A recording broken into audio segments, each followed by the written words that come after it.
quick video for you. Here's a must-have for your Milwaukee M12 3/8 or 1/2 inch impact stubby. There's the part number 49-16-2554. Show you how to put this on real quick. Simply going to slide it in, anvil down with the hole opening, push it in.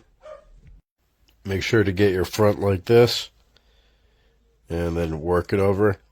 Careful not to rip this back part, but you want to start out like that.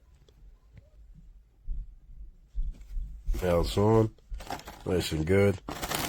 I had to put my 2 back fingers in the back and work that around. You just got to be careful of this part not to rip it.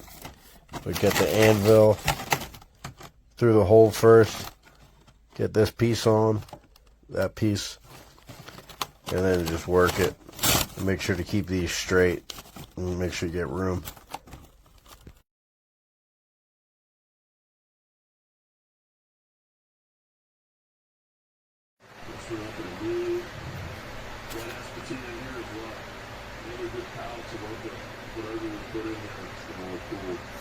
I don't think my wife and the kids are going to want to get into it.